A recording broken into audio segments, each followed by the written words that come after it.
Good morning. My name is Laurie Schoeman. I'm the National Director for Enterprise Community Partners, Resiliency and Disaster Recovery Work. Hi, I'm Ricardo Alvarez-Díaz. I am the ex-president of the Builders Association. I'm currently the chair of the ULI chapter in the island of Puerto Rico, and also the co-founder of Alvarez-Díaz and Villalon, a local architecture and interior design firm. We are so happy to be with you today. We're going to spend the next 15 minutes telling you about our Keep Safe effort that started in Puerto Rico and has moved to the Miami and South Florida region. Well, I'll tell you something about this. Many of you know already, but Puerto Rico was hit by two devastating hurricanes in September 2017, and you know, it actually is Hurricane Maria itself. There's two. It's Hurricane Maria and Hurricane Irma. And Hurricane Maria is one of the most powerful hurricanes to hit the U.S. And U.S. territories in the last 100 years. When that happened, Laurie and the Enterprise Communities team quickly wanted to find a way to help the people of Puerto Rico. And we gathered maybe a month and a half after the hurricane in New York, Laurie and myself, and we basically sat down and what could be the best long-term mechanism to actually help the people of the island of Puerto Rico. Many people showed up and many people helped short-term and mid-term, but the intent was to come up with a solution that would be useful for years to come. And that's when we got together with a lot of people. So Laurie could say it in more detail, but we realized that if we created a document that could not only help professionals, but also help the people in neighborhoods to better understand the impact of a situation like that, and how to better prepare themselves in case of another hurricane or another national disaster, it would be it would be the best investment we could do. So we pulled together about 200 leaders from across Puerto Rico in planning, design, community leadership, and decided what are the strategies for safe and resilient housing we wanted to focus on. In what was once thought of as a brochure, which quickly became a 500-page book in Spanish and in English. And one of the things that we were very cognizant of is the Hurricane Maria was just one incident out of generations of impacts that Puerto Rico has faced and will face going forward. We're in a new normal reality where so many communities are literally on the tipping point of whether or not they are going to be able to last through intense flooding conditions, intense storms and earthquakes that are projected to fall upon so many communities. So what we're trying to understand in our housing resiliency efforts, how do we reframe housing so that it will withstand and adapt to the future changing conditions, many of which we're aware of, many of which will strike us as unusual and will compound and exponentially aggravate existing challenges and deficiencies in infrastructure and in housing. And housing is the first step, because housing is the biggest investment people will do in their lifetime. So, and then this quickly moved from housing to understanding community. And I think that Laurie will talk a little bit more about what are the impacts that we focused on. And we, again, in the process quickly realized that this was not only something that happens in the islands, it's something that's happening all over the US. So. The loss of affordable housing, as Ricardo points out, has devastated so many communities, especially communities that depend on affordable housing to maintain tourism, economy, the workforce. It strikes me when I work around the country how many communities that have been impacted by fires or hurricanes lose workforce, and then who is there to rebuild.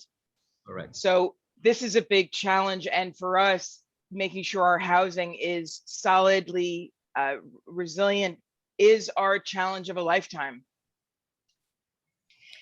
And that's why this book was developed, because it's not only trying to put things back like they were before one of those national disasters hit, it's understanding how quickly you can get back in place. That's why the word resilient is so important.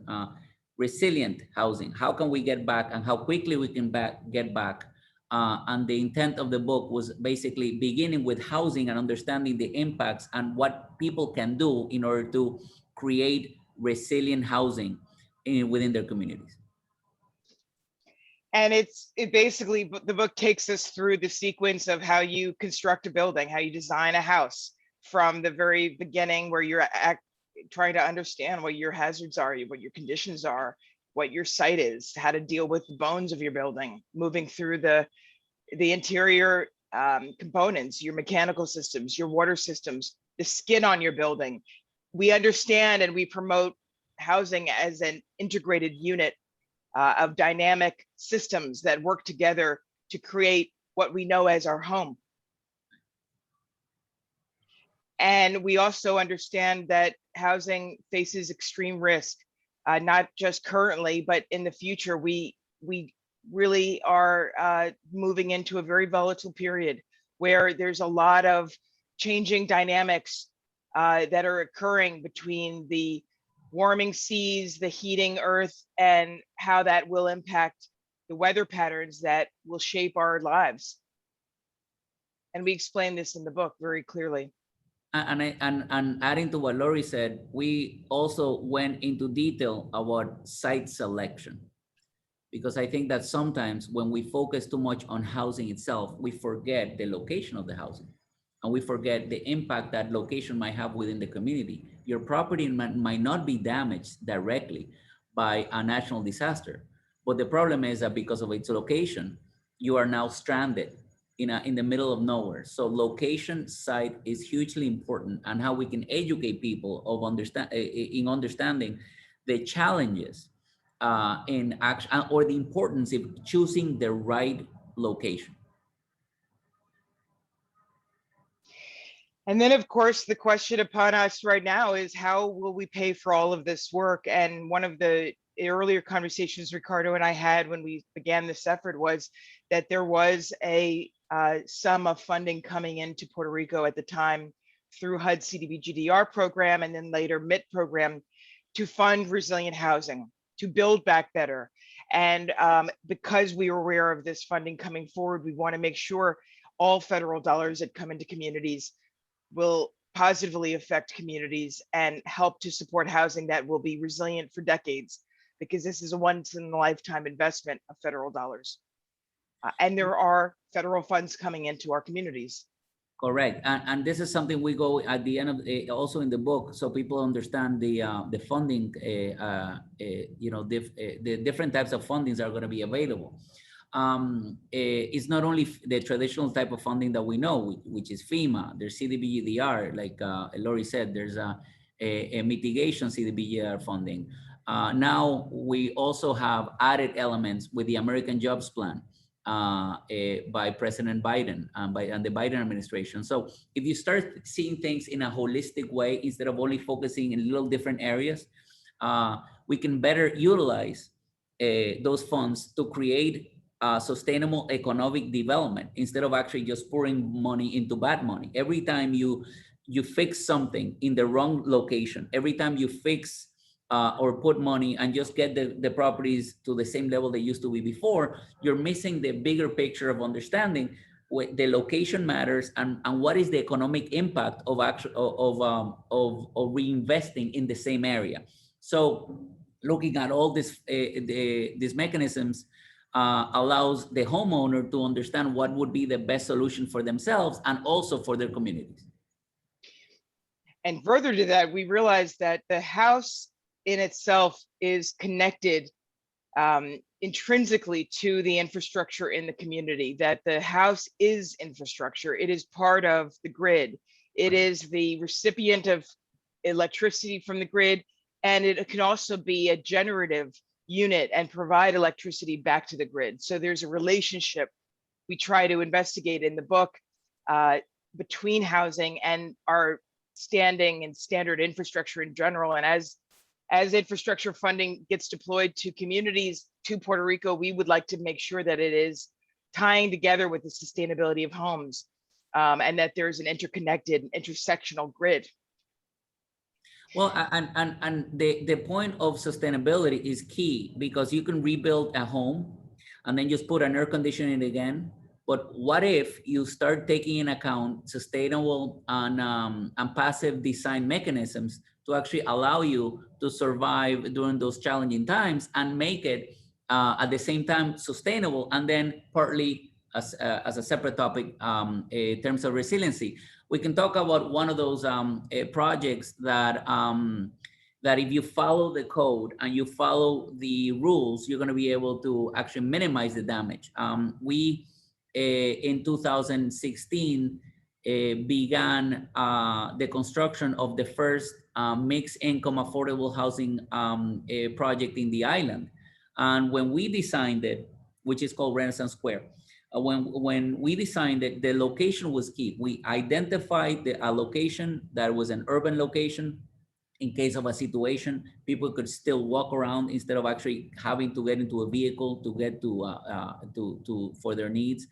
The sustainable mechanisms and methods using photovoltaics and so forth, and resiliency also with power plants. But the thing that's interesting here is that this structure was not affected in any way because it was built by code. It was built following the requirements, and we went a step beyond. We went a step beyond understanding actually elements that we go through each one of those chapters in the book. And we later on received federal funds to make sure that we can make the product resilient also. So in a way, Renaissance Square, and we love the name because it's a Renaissance, right?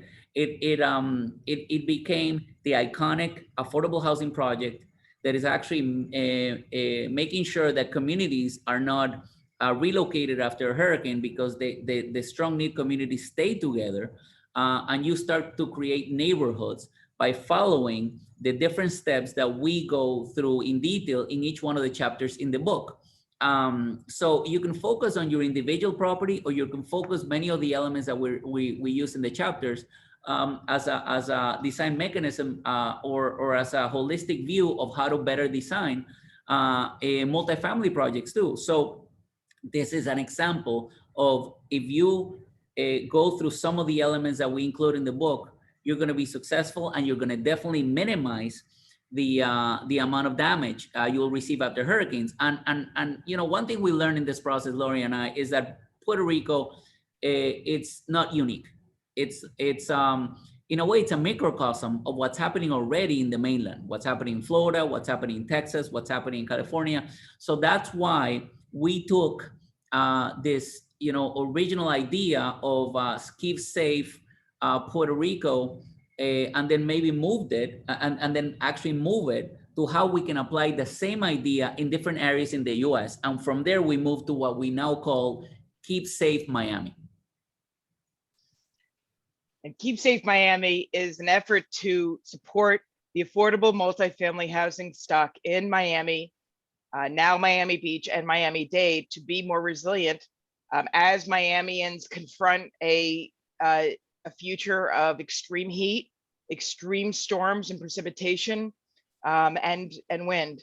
And so we at Enterprise partnered up with the city of Miami to create a program that would help owners of affordable housing understand their risks from the inside and out. And we provide owners with a do-it-yourself assessment of your building, and you will create the assessment and move through the building, and then at the end of your walkthrough, you get a report, and that report spells out all of the strategies you can do in your building to increase its resiliency and adaptation to future events, current and future events. The city of Miami has generously put together a fund called the Keep Safe Fund to support up to $100,000 per building, strategies that increase the resiliency of the affordable housing facility. And what we're really excited about is that this is a partnership bringing together the city, bringing together CDBGDR funds, bringing together innovation, bringing together the Keep Safe community to create a program that will really, we hope, be a model for other cities and communities around the country. You know, and what started as a very short conversation in New York City, a couple months after Hurricane Maria in Puerto Rico, has now become a standard that enterprise communities is actually moving slowly to make sure that we can educate people around the country.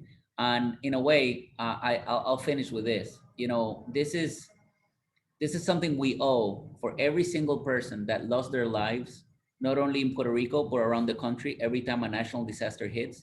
And being Puerto Rican, I can tell you that this is important for me specifically. Over 3,000 people died, more people than 9/11, and we have the responsibility to make sure that their lives did not disappear in vain. So thank you, Laurie. And I know that the Keep Safe Miami is that legacy that we started in Puerto Rico.